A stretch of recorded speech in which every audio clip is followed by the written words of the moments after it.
सकते हैं? Fundamental forces की। किसकी बात करेंगे बच्चों? फंडामेंटल फोर्सेस की बात करेंगे। ये जो फंडामेंटल फोर्सेस हैं वो बेसिक फोर्सेस के नाम से भी जाने जाते हैं, या मैं ये कह दूं एनी फंडामेंटल फोर्सेस को हम बेसिक फोर्सेस भी कहते हैं।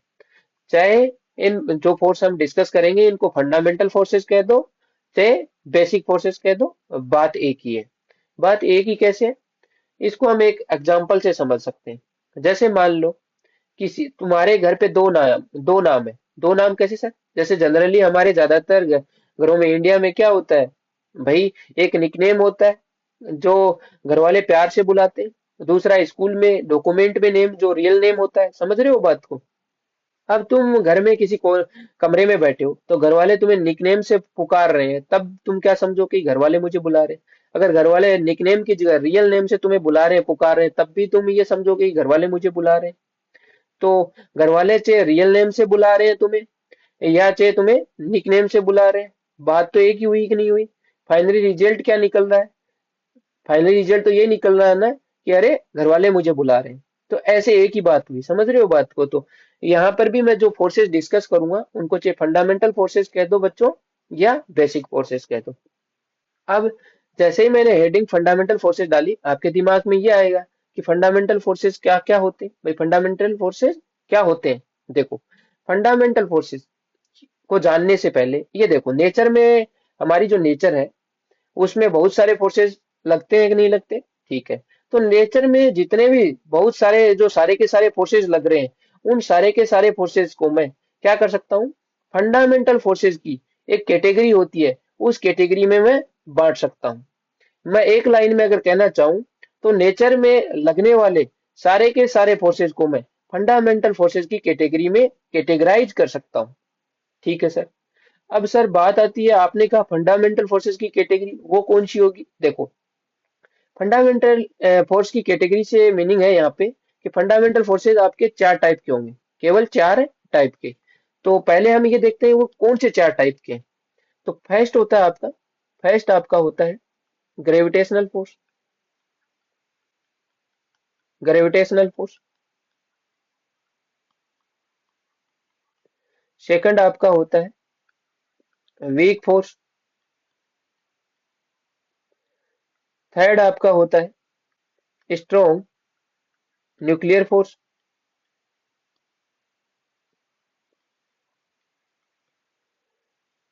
फोर्थ आपका होता है इलेक्ट्रोमैग्नेटिक फोर्स।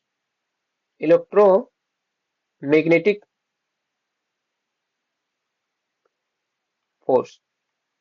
अब मैंने शुरू में क्या कहा कि नेचर में लगने वाले सारे के सारे फोर्सेस को इन फंडामेंटल फोर्स की कैटेगरी में बांट सकते हैं। इस बात का मीनिंग क्या है कि नेचर में, इस बात का मीनिंग ये हो गया कि नेचर में कहीं पे किसी टाइम किसी भी सिचुएशन में लगने वाला फोर्स इन्हीं फंडामेंटल फोर्सेस में से किसी एक फंडामेंटल फोर्स की कैटेगरी में आएगा। सर इसको तो एक एग्जांपल से समझा दीजिए। बिल्कुल। मान लो नेचर में किसी टाइम किसी सिचुएशन में एक बबलू नाम का फोर्स लग रहा है। क्या लग रहा है? बबलू नाम का फोर्स। अब बेटा ऐसा आप कहोगे सर बबलू नाम का फोर्स आज तक हमने तो नहीं सुना। तो मैं समझाने के लिए एक एग्जांपल ले रहा हूँ। समझ रहे हो बात को? तो ऐसे मत कि यहीं लेट जाना कि अरे सर ये कौन सा फोर्स आ गया, आज तक तो हमने सुना ही नहीं, देखा ही नहीं, बबलू नाम का कौन सा फोर्स होता है। तो मैं तुम्हें समझाने के लिए एग्जांपल ले रहा हूँ कि मान लो नेचर में एक बबलू नाम का फोर्स लग रहा है। जो मैंने बात कही उसका मीनिंग क्या होगा वो समझाना चाहता हूँ। तो नेचर में जो बबलू नाम का फोर्स लग रहा है ना, ये बबलू नाम का फोर्स, ये जो फंडामेंटल फोर्स है, ये जो चार फंडामेंटल फोर्स है ना, इन्हीं में से किसी एक फंडामेंटल फोर्स की कैटेगरी में आएगा। इसका क्या मीनिंग हुआ? इसका मीनिंग ये हुआ कि बबलू नाम का जो फोर्स नेचर में लग रहा है ना, वो या तो ग्रेविटेशनल फोर्स होगा आपका, या आपका वीक फोर्स होगा, या आपका स्ट्रॉन्ग न्यूक्लियर फोर्स होगा, या आपका इलेक्ट्रोमैग्नेटिक फोर्स होगा। कहने का मतलब जो नेचर में बबलू नाम का फोर्स लग रहा था, अगर वो ग्रेविटेशनल फोर्स नहीं है, अगर वो स्ट्रॉन्ग न्यूक्लियर फोर्स नहीं है, अगर वो इलेक्ट्रोमैग्नेटिक फोर्स नहीं है, तो वो क्या हो जाएगा? वीक फोर्स हो जाएगा। समझ रहे हो बात को? वीक फोर्स की कैटेगरी में आएगा। अगर मान लो वही बबलू नाम का फोर्स आपका न तो इलेक्ट्रोमैग्नेटिक फोर्स की कैटेगरी में है, मतलब न तो इलेक्ट्रोमैग्नेटिक फोर्स है, न स्ट्रॉन्ग न्यूक्लियर फोर्स है, न ही वीक फोर्स है, तब यही बबलू नाम का फोर्स किस कैटेगरी में आ जाएगा? ग्रेविटेशनल फोर्स की कैटेगरी में आ जाएगा। आई थिंक अब आप समझ गए होंगे मैं क्या कहना चाहता हूँ। मैं ये कहना चाहता हूँ कि जो नेचर में किसी भी समय या किसी भी जगह पे किसी भी सिचुएशन में जो बबलू नाम का फोर्स लग रहा था, ये बबलू नाम का फोर्स आपका इन्हीं फंडामेंटल फोर्स, जो ये जो चार फंडामेंटल फोर्स की कैटेगरी है ना, इसमें से किसी ना किसी एक फोर्स की कैटेगरी में ये बबलू नाम का फोर्स आएगा। बात को समझ गए?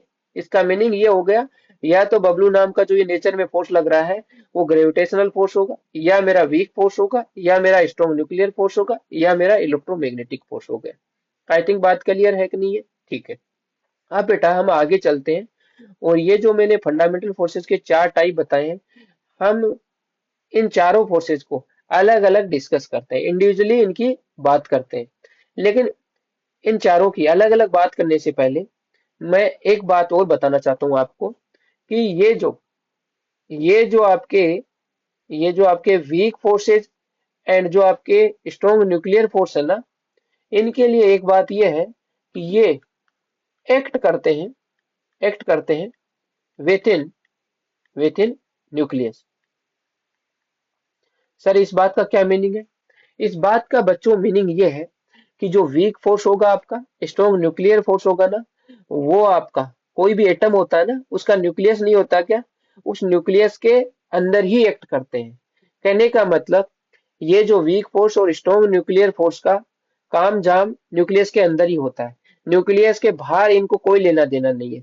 इनको इनका लेन देन तो न्यूक्लियस के अंदर ही है। ये कहते हैं भाई साहब हमें तो मतलब न्यूक्लियस के अंदर है, न्यूक्लियस के अंदर ही लेन देन है, न्यूक्लियस के अंदर ही हमारा तो हिसाब किताब है, न्यूक्लियस के बाहर हमारा कोई हिसाब किताब नहीं है, हमारा कोई लेन देन नहीं है, हमें कोई मतलब नहीं है। कहने का मतलब weak force, strong nuclear force हमेशा एक्ट करेंगे किसके अंदर? न्यूक्लियस के अंदर। ये बात क्लियर है? ठीक है। अब न्यूक्लियस के बाहर कौन से फोर्स एक्ट करेंगे? बेटा चार फोर्स थे, उसमें से दो फोर्स आपके किसके किसके अंदर एक्ट कर रहे हैं? न्यूक्लियस के अंदर एक्ट कर रहे हैं। वो कह रहे हैं हमारा हिसाब किताब, हमारा लेन देन भाई साहब न्यूक्लियस के अंदर है, हमें बाहर न्यूक्लियस के बाहर कोई लेना देना नहीं है। तो बचे वो दो, उनका लेना देना, उनका हिसाब किताब उनको कहाँ मतलब होगा? न्यूक्लियस के बाहर। सिंपल सी बात है। अब देखो, बात आती है हमारी रोजमर्रा की जिंदगी, जो डेली लाइफ नहीं है क्या?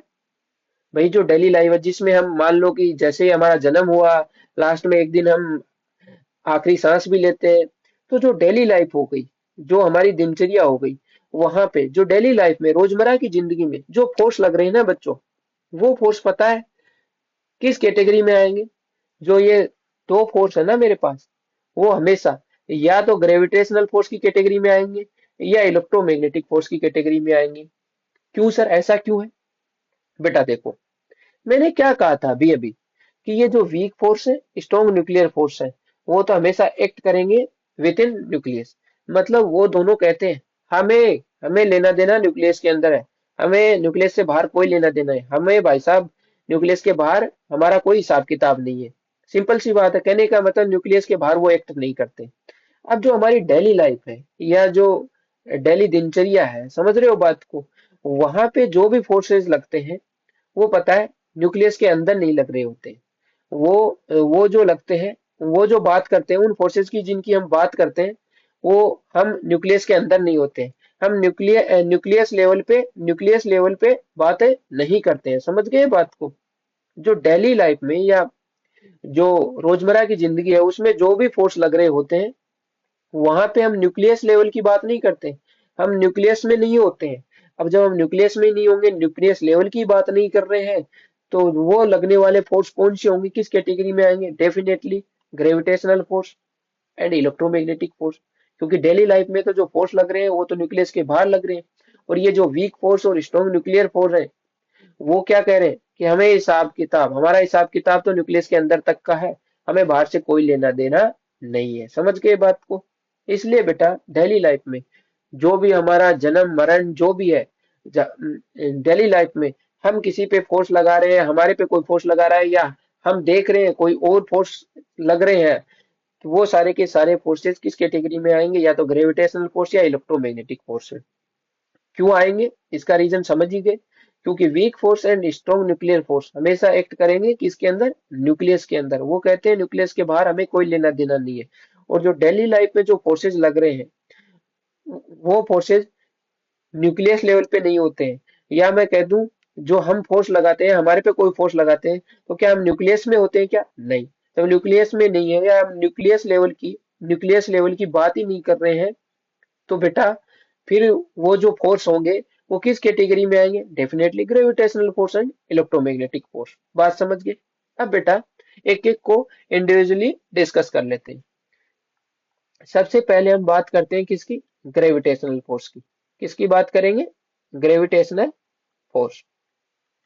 ये न्यूटन साहब का ही बताया हुआ फोर्स है। उन्होंने क्या कहा था, उन्होंने कहा कि कोई दो मास ले लीजिए। उन्होंने कहा कोई दो मास है, एक मास m1 है, एक दूसरा मास है कोई m2, कोई दूसरा मास ले लिया m2। दोनों के बीच का सेपरेशन, दोनों के बीच का सेपरेशन r है, दोनों के बीच का सेपरेशन r है। तो न्यूटन साहब ने ये बताया कि दो मास है, अगर उनके बीच का सेपरेशन r है, तो उनके बीच में लगने वाला फोर्स होगा g m1 m2 upon r square.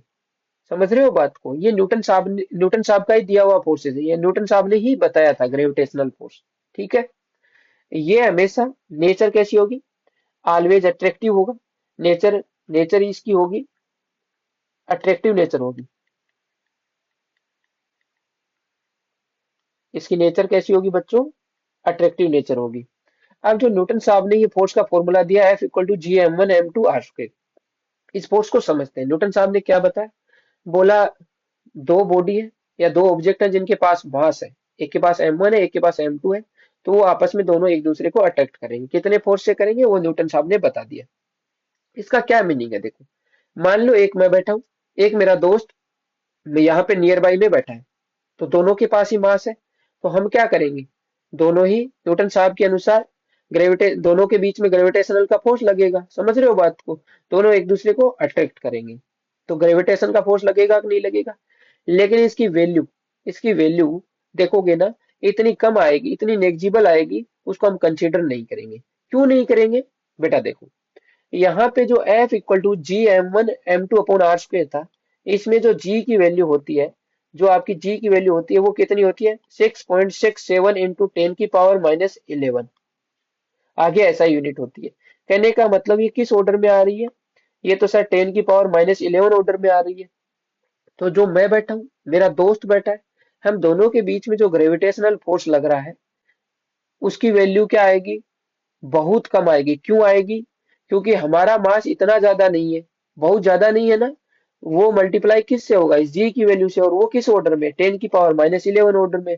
तो जो फोर्स निकल के आएगा हम दोनों के बीच में लगने वाला, जो मेरे मेरे और मेरा दोस्त जो बैठा है उसके बीच में लगने वाला फोर्स निकल के आएगा, उसकी वैल्यू बहुत नेग्जिबल आएगी, बहुत कम आएगी। उसको हम क्या कर सकते हैं, नेग्लेक्ट कर सकते हैं, कंसीडर नहीं करेंगे। समझ रहे हो बात को। तो सर हम ये जो ग्रेविटेशन का फोर्स है उसको कब हम कंसीडर करेंगे, कब हम नेग्लेक्ट नहीं करेंगे। देखो उसके लिए बात यह है कि जो ये दोनों मास थे ना m1 m2, इन दोनों मास में से एक मास बड़े ऑर्डर का होना चाहिए। बड़े ऑर्डर से क्या मीनिंग है सर, बड़े ऑर्डर का मास का मतलब कोई 100 kg, 200 kg, 400 kg, या कोई ऊंट का मास, या कोई जिराफ का मास, नहीं बेटा। यहाँ बड़े ऑर्डर के मास से मीनिंग ये नहीं है कि जिराफ का मास या ऊंट का मास। यहाँ बड़े ऑर्डर के मास से मीनिंग ये है कि कोई सेलेस्टियल बॉडी का मास होना चाहिए। किसका होना चाहिए, सेलेस्टियल बॉडी का मास। सर अब सेलेस्टियल बॉडी क्या होती है, सेलेस्टियल बॉडी होती है बेटा आपका जैसे मून हो गया, अर्थ हो गया, या सन हो गया, या कोई अदर प्लेनेट हो गए। समझ रहे हो बात को, उनका मासेस होना चाहिए। कहने का मतलब इन दोनों मासेस में से एक मास किसका होना चाहिए, किसी ना किसी सेलेस्टियल बॉडी का होना चाहिए। तब फोर्स की वैल्यू आपकी नेग्जिबल नहीं निकलेगी, मतलब कुछ वैल्यू निकलेगी, उसको हमें कंसिडर करना पड़ेगा। समझ गए बात को। ठीक है सर।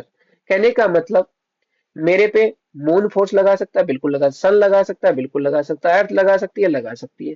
क्या मेरा दोस्त लगा सकता है, नहीं मेरा दोस्त नहीं लगा सकता। एक्चुअली में अब देखो ये जो बात कही है ना, मेरा दोस्त नहीं लगा सकता। एक्चुअली में तो बेटा मेरा दोस्त फोर्स लगा रहा है ग्रेविटेशन का, क्योंकि उसका भी मास है मेरा भी मास है। लेकिन जो फोर्स लग रहा है, उस फोर्स की वैल्यू इतनी नेग्जिबल आ रही है, इतनी कम आ रही है, उसको हम नेग्लेक्ट कर रहे हैं, उसको हम कंसीडर नहीं कर रहे हैं। इसलिए मैं ये बात बोल रहा हूँ कि मेरे और मेरे दोस्त के बीच में फोर्स नहीं लग रहा है, जबकि रियलिटी में तो फोर्स लग रहा है। लेकिन उस फोर्स की वैल्यू ही इतनी कम आएगी कि उसको हम नेग्लेक्ट कर देंगे, कंसीडर नहीं करेंगे। बात को समझे कि नहीं समझे? ठीक है। अब बेटा हम जो देखेंगे, मैंने क्या कहा, मेरे पे फोर्स मून भी लगा सकता है, सन भी लगा सकता है, अर्थ भी लगा सकती है। लेकिन हम ज्यादातर क्या देखेंगे, जो ये जो ग्रेविटेशनल का फोर्स है वो अर्थ के द्वारा देखेंगे। भाई जो मैकेनिक्स है ना, मैकेनिक्स के आगे के चैप्टर जैसे वर्क पावर एनर्जी हो गया, सर्कुलर मोशन हो गया, रोटेशन हो गया, अगर मैं मैकेनिक्स में ग्रेविटेशन वाले चैप्टर को छोड़ दूं तो हम सभी में देखेंगे कि जो हम ग्रेविटेशनल फोर्स कंसीडर करते हैं, जो ग्रेविटेशनल फोर्स देखते हैं, वो अर्थ के द्वारा लगाया हुआ ही देखते हैं। ज्यादातर केसेस में अर्थ के द्वारा ही लगाया हुआ फोर्स ग्रेविटेशनल फोर्स लेते हैं या देखते हैं। लेकिन मैंने क्या कहा है, अगर ग्रेविटेशनल वाले चैप्टर को मैं छोड़ दूं तो बाकी के हम देखेंगे कि हम जो ग्रेविटेशनल फोर्स में जो फोर्स लेते हैं वो अर्थ के द्वारा ही लेते हैं, या अर्थ के द्वारा ही लगने वाला फोर्स ग्रेविटेशनल फोर्स लेते हैं। ठीक है, यहाँ तक बात क्लियर? ठीक है। अब देखो, अर्थ के द्वारा लगने वाला ग्रेविटेशनल फोर्स क्या होता है? अर्थ के द्वारा अर्थ मेरे पे जो फोर्स लगाएगी वो क्या होगा, मेरा वेट होगा कि नहीं होगा? और उसकी डायरेक्शन क्या होती है, हमेशा वर्टिकली डाउनवर्ड होती है। कहने का मतलब, हम जो ज्यादातर फोर्स लेते हैं ग्रेविटेशनल फोर्स में हम जो ज्यादातर फोर्स लेते हैं ग्रेविटेशनल फोर्स में, वो किसके द्वारा लगने वाला फोर्स होता है? वो अर्थ के द्वारा लगने वाला फोर्स होता है। और वो क्या होता है, जैसे मैं मेरे पे लगने वाला फोर्स क्या देखूंगा अर्थ का, मेरा वेट होगा, और वो हमेशा वर्टिकली डाउनवर्ड होगा। इसका मतलब सर, ग्रेविटेशनल फोर्स तो क्या हो गया, अर्थ के द्वारा लगने वाला फोर्स हो गया। हाँ बिल्कुल। तो ये तो आइडेंटिफाई करना इजी हो जाएगा। हाँ बिल्कुल इजी हो जाएगा, क्योंकि हमें सिंपल से पता है कि ग्रेविटेशनल फोर्स क्या होगा, अर्थ के द्वारा लगने वाला फोर्स होगा। एंड वो कितना होगा, मेरे वेट के बराबर, एंड वर्टिकली डाउनवर्ड। इसीलिए इसको आइडेंटिफाई करना बहुत इजी है। आई थिंक ये बात क्लियर, आप समझ गए? ठीक है। अब बात करते हैं किसकी, सेकंड की, जो क्या है, वीक फोर्सेस। जो हमारा क्या है, वीक फोर्सेस। अब वीक फोर्स क्या होता है? वीक फोर्स होता है आपका गैसियस स्टेट में। गैसियस स्टेट में आपने वांडरवाल फोर्सेस का नाम सुना होगा। वांडरवाल फोर्सेस का नाम सुना होगा। भाई वीक फोर्सेस कैसे, वीक फोर्स क्या होते हैं? गैस जैसे गैसियस स्टेट में वंडरवाल फोर्स नहीं होते क्या, वो वीक फोर्सेस होते हैं। ये जो वीक फोर्स होते हैं वो बहुत ही छोटे छोटे पार्टिकल के बीच में बहुत ही कम कम फोर्सेस होता है। कहने का मतलब बहुत छोटे छोटे पार्टिकल के बीच में बहुत कम कम फोर्स लगता है। इनका जो नेचर होगी, वो जो अट्रैक्टिव या जो रिपल्सिव की नेचर होगी ना, वो बेटा स्पेसिफिक कॉन्टेक्स्ट पे डिपेंड करेगी। समझ रहे हो बात को?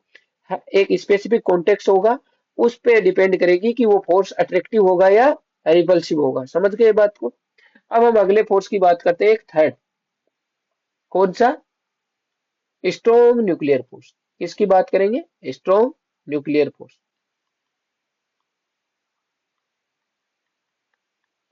अगला फोर्स है हमारा स्ट्रॉन्ग न्यूक्लियर फोर्स।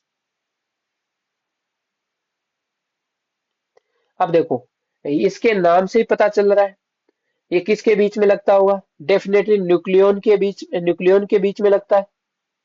ये किन के बीच में लगता है, नाम से ही क्लियर है, जैसा कि नाम से ही क्लियर है किन के बीच में लग रहा होगा, न्यूक्लियंस के बीच में। ये बेटा जो फोर्स लगता है वो आपका लगता है प्रोटॉन प्रोटॉन के बीच में, न्यूट्रॉन न्यूट्रॉन के बीच में, प्रोटॉन न्यूट्रॉन के बीच में। समझ गए बात को? ठीक है। इसकी हमेशा नेचर कैसी होती है, ऑलवेज अट्रैक्टिव होता है। ये ऑलवेज ऑलवेज अट्रैक्टिव नेचर का होता है, ऑलवेज अट्रैक्टिव नेचर का होगा मेरा। ठीक है। अब देखो, थोड़ा सा इस न्यूक्लियर फोर्स के बारे में जानते हैं। देखो, जब भी दो चीजों के बीच का सेपरेशन, दो चीजों के बीच में, कोई भी दो चीज ले लीजिए, उनके बीच का सेपरेशन, मान लो ये कोई दो चीज है, इनके बीच का सेपरेशन मेरा 10 की पावर -15 से 10 की पावर -15 मीटर से कम हो जाता है। कहने का मतलब फर्मी मीटर से कम हो जाता है ना, तो ये जो न्यूक्लियर फोर्स है वो एक्टिवेट हो जाते हैं। क्या हो जाते हैं? जब भी कोई दो चीजों के बीच में जो मेरा सेपरेशन है वो 10⁻⁻15 मीटर से कम हो जाता है, या मैं कह दूं फर्मी मीटर से कम हो जाता है, तो न्यूक्लियर फोर्स क्या हो जाते हैं? एक्टिवेट हो जाते हैं। बात कर लिए? ठीक है। अब बात करते हैं थोड़ी न्यूक्लियस की, जो एटम का न्यूक्लियस होता है ना उसकी बात करते हैं। देखो, आपने देखा होगा कोई भी एटम होता है, कोई एटम होता है, उसमें क्या होता है? एक न्यूक्लियस होता है। ये हमारा कोई एटम है। एटम में यहाँ पे कोई न्यूक्लियस है। न्यूक्लियस में हमें पता है क्या रहता है बेटा? Proton, neutron. भाई प्रोटॉन न्यूट्रॉन भरे पड़े रहते हैं कि नहीं पड़े रहते? तो यहाँ पे न्यूट्रॉन के पास तो हमें पता है कोई चार्ज नहीं होता है। कोई न्यूट्रॉन के पास तो कोई चार्ज नहीं होता, लेकिन प्रोटॉन के पास क्या होता है? पॉजिटिव पॉजिटिव चार्ज होता है कि नहीं होता? अब यहाँ पे तो प्रोटॉन न्यूट्रॉन भरे पड़े रहते हैं, तो न्यूक्लियस में क्या है? न्यूक्लियस में पॉजिटिव चार्ज भरा पड़ा हुआ है कि नहीं पड़ा हुआ? ठीक है। कहने का मतलब न्यूक्लियस में तो प्रोटॉन प्रोटॉन दबे पड़े हैं। अब न्यूक्लियस जो आपका होता है ना बहुत ही हार्ड एंड स्ट्रॉन्ग होता है। न्यूक्लियस क्या होता है? बहुत ही हार्ड एंड स्ट्रॉन्ग। अब हम एक आगे पढ़ेंगे, इलेक्ट्रोमैग्नेटिक फोर्स। मैं बीच में बता रहा हूँ बेटा क्यों जरूरत पड़ रही है मुझे। इलेक्ट्रोमैग्नेटिक फोर्स होगा ना, इलेक्ट्रोमैग्नेटिक फोर्स, उसमें आप देखोगे कि जो इलेक्ट्रोमैग्नेटिक फोर्स होता है, जो सेम नेचर के चार्ज होते हैं, मतलब प्लस एंड प्लस, उनके बीच में क्या लगेगा? रिपल्सन लगेगा। मतलब सेम नेचर के चार्ज होंगे ना, उनके बीच में रिपल्सन का फोर्स लगेगा। या मैं कह दूं नेगेटिव नेगेटिव चार्ज है, मतलब सेम नेचर, चाहे वो दोनों पॉजिटिव हो चाहे वो दोनों नेगेटिव हो, उनके बीच में कैसा फोर्स लगेगा? रिपल्सन का लगेगा। समझ रहे हो बात को? एक पॉजिटिव है एक नेगेटिव है, उनके बीच में कैसा फोर्स लगेगा? आपका अट्रैक्शन का फोर्स लगेगा। ठीक है। अब देखो मैंने कहा न्यूक्लियस, न्यूक्लियस में तो प्रोटॉन प्रोटॉन भरे पड़े रहते हैं, दबे पड़े रहते हैं। अब न्यूक्लियस बहुत ही हार्ड एंड स्ट्रॉन्ग होता है। समझ रहे हो बात को? अब सर अभी अभी आपने कहा कि जो पॉजिटिव पॉजिटिव चार्ज होता है उसके बीच में तो क्या है? रिपल्शन लगेगा। तो ये पॉजिटिव पॉजिटिव चार्ज क्या करते हैं? आपस में एक दूसरे से जले फूके रहते हैं। कहते हैं दूर जा। एक पॉजिटिव चार्ज दूसरे को कहेगा दूर जा, तू मेरे पास क्यों आ रहा है, दूर जा। एक दूसरे से जले फूके रहते हैं। किस वजह से जले फूके रहते हैं? बेटा मैंने क्या कहा? इलेक्ट्रोमैग्नेटिक फोर्स होता है, जिसमें सेम नेचर के चार्ज होंगे ना, उनमें हमेशा क्या लगेगा? रिपल्सन लगेगा। क्या लगेगा? रिपल्सन का फोर्स। तो यहाँ भी प्रोटॉन प्रोटॉन दबे पड़े रहते हैं, तो प्रोटॉन प्रोटॉन के पास तो सेम चार्ज है, प्लस प्लस प्लस। अब वो दबे पड़े रहते हैं, एक दूसरे के पास पास रहेंगे, तो वो तो एक दूसरे से जले फूके रहते हैं कि जा दूर जा दूर जा, क्यों आ रहा है मेरे नजदीक। कहने का मतलब रिपल्सन का फोर्स लगता है वहां पे। तो फिर वहां पे ये प्रोटॉन प्रोटॉन एक साथ भरे हुए कैसे पड़े रहते हैं? अब क्वेश्चन ये आता है भाई, जब रिपल्सन लग रहा है प्रोटॉन प्रोटॉन के बीच में या पॉजिटिव पॉजिटिव चार्ज के बीच में, जो दबे पड़े हैं उनके बीच में रिपल्सन लग रहा है, तो फिर ये न्यूक्लियस में प्रोटॉन प्रोटॉन भरे क्यों पड़े रहते हैं? देखो, ये जो न्यूक्लियस होता है वो आपका इतना टाइटली बाउंड होता है, जो न्यूक्लियस है वो इतना टाइटली बाउंड होता है कि जो दो आपके प्रोटॉन प्रोटॉन या दो पॉजिटिव चार्ज है उनके बीच का सेपरेशन क्या हो जाता है? 10⁻⁻15 मीटर से कम हो जाता है। और हमने देखा था जैसे ही 10⁻⁻15 मीटर से दो चीजों के बीच सेपरेशन कम होता है, तो आपके न्यूक्लियर फोर्स एक्टिवेट हो जाते हैं कि नहीं हो जाते? न्यूक्लियर फोर्स एक्टिवेट हो जाते हैं। अब जैसे ही न्यूक्लियर फोर्स एक्टिवेट होते हैं, मैंने क्या कहा था? न्यूक्लियर फोर्स की नेचर हमेशा क्या होती है? ऑलवेज अट्रैक्टिव होती है। क्या होती है? ऑलवेज अट्रैक्टिव होती है। अब वो टाइटली बाउंड है न्यूक्लियस में, तो प्रोटॉन प्रोटॉन के बीच का सेपरेशन 10⁻⁻15 से कम हो गया, तो न्यूक्लियर फोर्स आपकी एक्टिवेट हो गई। अब न्यूक्लियर फोर्स की नेचर तो हमेशा अट्रैक्टिव होती है, तो बेटा ये फोर्स इतना स्ट्रांग होता है कि वो रिपल्सन वगैरह सबको भूल जाते हैं, और वो एक दूसरे के साथ क्या कर जाते हैं? चिपक जाते हैं, या एक दूसरे के क्या आ जाते हैं? नजदीक आ जाते हैं, या वो भरे पड़े रहते हैं, दबे पड़े रहते हैं। समझ गए बात को? ठीक है। ये फोर्स बहुत ही, जो ये जो फोर्स होगा ना, अब जो न्यूक्लियर फोर्स एक्टिवेट हो गया, समझ रहे हो बात को? इसकी नेचर अट्रैक्टिव है। ये फोर्स बहुत ही स्ट्रॉन्ग एंड बहुत ही रेयर टू अल्टर, मतलब जिसको बदला नहीं जा सके, बहुत ही स्ट्रॉन्ग होता है एंड रेयर टू अल्टर होता है। समझ गए बात को? तो बेटा ऐसे न्यूक्लियस में जो आपके पॉजिटिव चार्ज है या प्रोटॉन प्रोटॉन है, वो भरे पड़े रहते हैं, जबकि उनमें रिपल्सन का फोर्स लगता है। इलेक्ट्रोमैग्नेटिक फोर्स की वजह से। लेकिन ये न्यूक्लियर फोर्स इतना स्ट्रोंग होता है, इतना स्ट्रोंग और रेयर टू अल्टर होता है, जिसको बदला ही नहीं जा सकता। क्यों? क्योंकि वो इतने टाइटली बाउंड है कि उनके बीच का सेपरेशन कम हो गया 10⁻⁻15 मीटर से। और जैसे 10⁻⁻15 मीटर से सेपरेशन कम हुआ, न्यूक्लियर फोर्स एक्टिवेट हो गई। और न्यूक्लियर फोर्स की नेचर तो हमेशा अट्रैक्टिव होती है। उस टाइम वो रिपल्सन विपल्सन वगैरह सबको भूल जाते हैं, और क्या होते हैं, एक दूसरे के साथ चिपक जाते हैं, एक दूसरे के नजदीक आ जाते हैं। किसकी वजह से? इस न्यूक्लियर फोर्स की वजह से। बात समझे कि नहीं समझे? ठीक हो यहाँ तक? अब एक लास्ट फोर्स होता है, फोर्थ, हमने जिसकी जिसकी बात करें, हम जिसकी बात करेंगे वो कौन सा है आपका? वो होगा इलेक्ट्रोमैग्नेटिक फोर्स। कौन सा फोर्स होगा? Electromagnetic force. अब देखो, इलेक्ट्रोमैग्नेटिक फोर्स को जानने से पहले हम थोड़ा सा वापस शुरू में चलते हैं। देखो, वीक फोर्स था, स्ट्रॉन्ग न्यूक्लियर फोर्स था, इनका लेना देना कहाँ तक था? भाई इनका हिसाब किताब तो न्यूक्लियस तक था। न्यूक्लियस के बाहर इन्हें कोई लेना देना नहीं था। बोला हमें नहीं मतलब है न्यूक्लियस के बाहर। जो डेली लाइफ में, रोजमर्रा की जिंदगी में जो फोर्स लग रहे थे, वो किस कैटेगरी में आ रहे थे? वो तो सिंपल सी बात है, ग्रेविटेशनल फोर्स या इलेक्ट्रोमैग्नेटिक फोर्स की कैटेगरी में आएंगे। क्यों? क्योंकि इन बाकी के दो, जो वीक फोर्स है या स्ट्रॉन्ग न्यूक्लियर फोर्स है, उनका लेना देना तो न्यूक्लियस के अंदर है। और जो डेली लाइफ में फोर्सेज लग रहे हैं, या हम किसी पे फोर्स लगा रहे हैं या हमारे पे कोई फोर्स लगा रहा है, तो क्या हम न्यूक्लियस में होते हैं क्या? क्या हम न्यूक्लियस लेवल की बात करते हैं क्या? ना, न्यूक्लियस लेवल की बात नहीं करते हैं। तो वो लगने वाले फोर्स किस कैटेगरी में आएंगे? Definitely gravitational force and electromagnetic force की कैटेगरी में आएंगे, इलेक्ट्रोमैग्नेटिक फोर्स की कैटेगरी में आएंगे। अब हमने बात की कि ग्रेविटेशनल फोर्स तो किसके द्वारा लगता था? किसी सेलेस्टियल बॉडी के द्वारा लगता था, उसी को हम कंसिडर करते थे। और हम क्या देखते थे ज्यादातर केस में? ग्रेविटेशनल फोर्स मैकेनिक्स में ज्यादातर हम किसका लेते थे? अर्थ के द्वारा लगने वाले फोर्स को हम अर्थ के द्वारा लगने वाले फोर्स को हम ग्रेविटेशनल फोर्स लेते थे। अब कहने का मतलब, अर्थ जो फोर्स लगा रही है, वो फोर्स किस में आ जाएगा? ग्रेविटेशनल फोर्स की कैटेगरी में आ जाएगा। कहने का मतलब, अर्थ के अलावा जो फोर्स लगेंगे वो किस में आएंगे? अर्थ के अलावा जो डेली लाइफ में जो फोर्सेस लग रहे हैं, वो किस फोर्स की कैटेगरी में आ जाएंगे? इलेक्ट्रोमैग्नेटिक फोर्स की कैटेगरी में।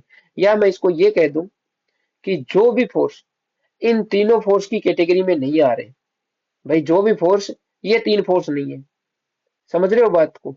जो भी फोर्स बच गए और वो ये तीनों फोर्स की कैटेगरी में नहीं आए, तो फिर वो फोर्स किस कैटेगरी में आएगा? वो फोर्स इस चौथे फोर्स इलेक्ट्रोमैग्नेटिक फोर्स की कैटेगरी में आएगा। बात क्लियर? ठीक है। अब बेटा, बात आती है इलेक्ट्रोमैग्नेटिक फोर्स के नेचर की। इलेक्ट्रोमैग्नेटिक फोर्स होते हैं, वो आपके अट्रैक्टिव भी होते हैं नेचर में, अट्रैक्टिव भी होते हैं, एंड रिपल्सिव भी होते हैं, एंड रिपल्सिव भी होते हैं। ये चीज तो हमने अभी देखी थी। जैसे दो पॉजिटिव पॉजिटिव चार्ज है, उनके बीच में क्या लगेगा? रिपल्सन लगेगा। क्या लगेगा? रिपल्सन। या मैं कह दूं, दो नेगेटिव नेगेटिव चार्ज है आपके, उनके बीच में भी क्या लगेगा? रिपल्सन लगेगा। समझ रहे हो बात को? ठीक है। कहने का मतलब, सेम नेचर के चार्ज होंगे, उनके बीच में रिपल्सन लगेगा। ठीक है सर, फिर अट्रैक्शन किसके बीच में लगेगा? मान लो एक चार्ज पॉजिटिव है, दूसरा चार्ज नेगेटिव है, तो इन दोनों के बीच में क्या लगेगा? अट्रैक्शन का फोर्स लगेगा। क्या लगेगा? ये अट्रैक्ट करेंगे एक दूसरे को। ये इसको इधर खींचेगा, ये इसको इधर खींचेगा, ये दोनों एक दूसरे को अट्रैक्ट करेंगे। बात समझे कि नहीं समझे? ठीक है यहाँ तक? कहने का मतलब, जो भी, जब भी दो चार्ज, एक अगर प्लस चार्ज है, एक प्लस है, एक नेगेटिव है, तो उनके बीच में क्या लगेगा? अट्रैक्शन। कहने का मतलब, जब दो चार्ज सेम नेचर के नहीं होंगे, तो उनके बीच में कौन सा फोर्स लगेगा? अट्रैक्शन का फोर्स लगेगा। समझ गए बात को? ठीक हो यहाँ तक? ठीक हो? ठीक है। अब बात जो हमने क्या की थी, भाई जो डेली लाइफ है, डेली लाइफ में जो फोर्स लगते हैं, वो किस कैटेगरी में आएंगे? या तो ग्रेविटेशनल फोर्स या इलेक्ट्रोमैग्नेटिक फोर्स। अब ग्रेविटेशनल फोर्स तो अर्थ के द्वारा लगने वाला फोर्स है। ठीक है। अब कोई फोर्स अर्थ के द्वारा नहीं लग रहा है, वो फोर्स किस कैटेगरी में आ जाएगा? इलेक्ट्रोमैग्नेटिक फोर्स की कैटेगरी में आ जाएगा। सर एग्जाम्पल देखो, फॉर एग्जाम्पल मान लो कोई आपके साथ बहुत बदतमीजी कर रहा है, आपका दिमाग खराब हो गया, आपने एक उसके कान के नीचे बजा दिया। ठीक है। आपने जब उसके कान के नीचे बजाया, तो आपने, पता है, अपने हाथ से उसके गाल पे, हाथ से जो गाल पे उसके फोर्स लगा, वो कौन सा फोर्स लगा? Electromagnetic force. Sir electromagnetic force कैसे हुआ? एक बात बताओ, आपने जो फोर्स लगाया वो डेली लाइफ में रोजमर्रा की जिंदगी में ही तो लगाया भाई। थप्पड़ मार रहे हो, क्या आप न्यूक्लियस लेवल पे बात कर रहे हो? क्या न्यूक्लियस के अंदर की बात कर रहे हो क्या? नहीं। ठीक है, तो उन दोनों फोर्स का तो किस्सा ही खत्म, खेल ही खत्म। ठीक है, बचा ये दो force, gravitational force and electromagnetic force. क्या ग्रेविटेशनल फोर्स किसके द्वारा लगता था? अर्थ के द्वारा। क्या अर्थ ने लगाया है क्या? क्या अर्थ ने थप्पड़ लगाया है क्या? ना। तो बचा कौन सा? चौथा, इलेक्ट्रोमैग्नेटिक फोर्स। इसलिए बेटा, जब आप किसी को जो बदतमीजी कर रहा था उसको थप्पड़ लगा रहे हो तो वो कैसा फोर्स हो गया? इलेक्ट्रोमैग्नेटिक फोर्स हो गया। बात क्लियर है? यहाँ तक ठीक हो कि नहीं हो? ठीक है। और कोई एग्जांपल सर? बिल्कुल। एक और एग्जांपल ले लीजिए। अब मान लो, कोई जरूरी थोड़ी है हमेशा तुम किसी की धुलाई करो, उसको थप्पड़ मार दिया, उसको मार दिया। कई बार हो सकता है सामने वाली पार्टी आपसे भारी हो, आप डॉन बन के गए हो और सामने वाली पार्टी बहुत भारी निकली और उन्होंने आपको जचा के धोया, जचा के धुलाई की। जैसे हम गाड़ी की या किसी बाइक की सर्विस कराने जाते हैं तो वो सर्विस सेंटर वाले धुलाई नहीं करते क्या गाड़ी की या बाइक की अच्छी तरीके से? वैसे ही सामने वाली पार्टी भारी होती है तो हमारी या आपकी भी धुलाई जबरदस्त अच्छी होती है कि नहीं होती है? समझ रहे हो बात को? अब वो धुलाई करेंगे तो हमारा क्या होगा?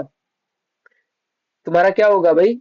वो लात लात पैरों से, हाथों से, गुस्से मुक्के लात मारेंगे तो आपका क्या हो जाएगा? आंख, मुंह, होठ, ये क्या हो जाएंगे? लाल काले पीले पड़ जाएंगे कि नहीं पड़ जाएंगे? समझ रहे हो बात को? मुंह टेढ़ा हो जाएगा कि नहीं हो जाएगा?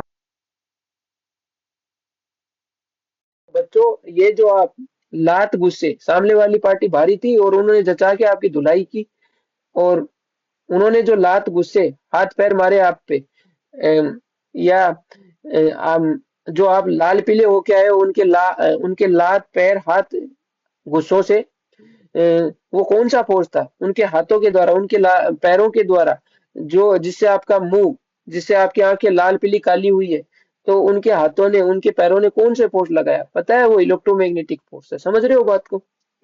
ऐसे ही सर और एग्जाम्पल हम ये समझ सकते हैं। जैसे मान लो फॉर एग्जाम्पल मेरा ये चश्मा है, ठीक है। अब ये चश्मा कहाँ पे अटका हुआ है? मेरे नाक पे और कानों पे। मेरे नाक और कानों से ही तो होल्ड हो रखा है, वरना तो ये अर्थ अट्रैक्ट कर रही है इसको, और अर्थ अपनी ओर खींचेगी, अट्रैक्ट करेगी तो ये अर्थ की तरफ गिर जाएगा। लेकिन अर्थ की तरफ नहीं गिर रहा ना, इसका मतलब किसी ने होल्ड कर रखा है। होल्ड कहाँ पे हो रखा है?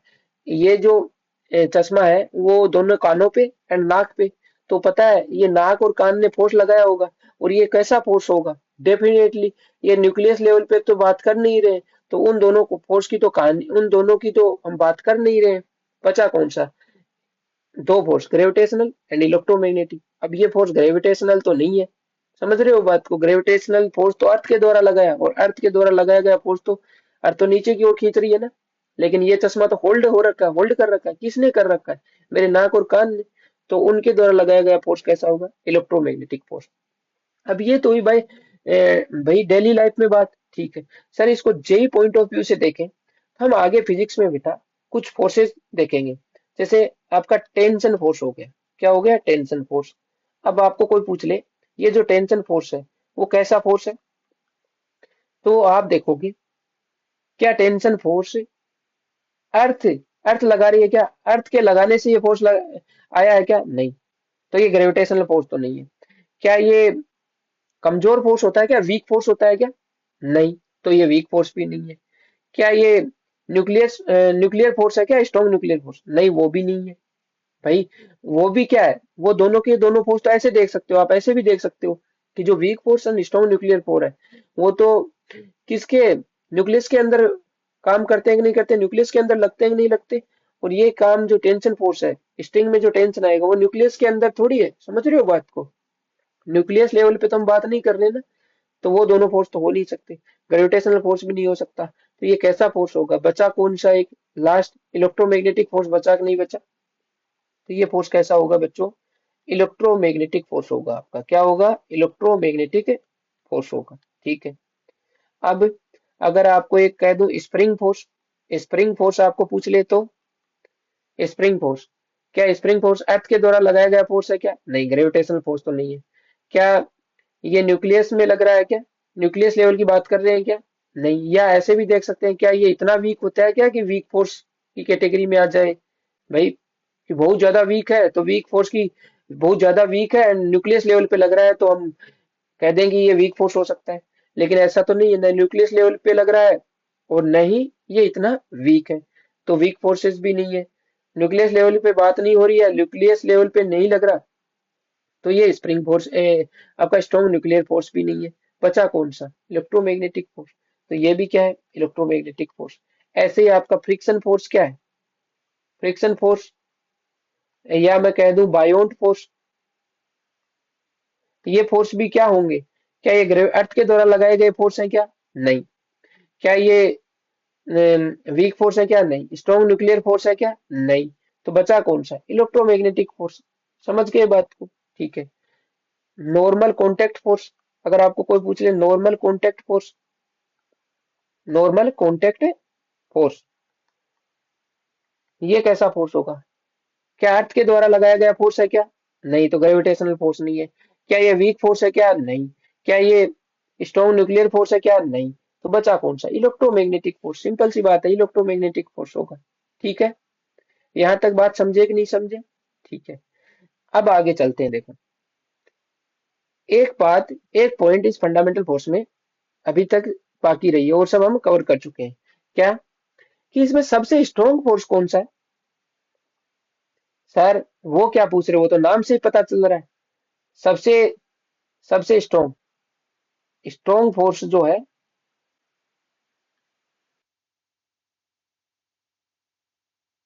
वो स्ट्रॉन्ग न्यूक्लियर फोर्स ही है। स्ट्रॉन्ग फोर्स का मतलब सबसे ताकतवर फोर्स कौन सा है? वो है स्ट्रॉन्ग न्यूक्लियर फोर्स। ठीक है। उसके बाद सर, उसके बाद है बच्चों इलेक्ट्रोमैग्नेटिक फोर्स।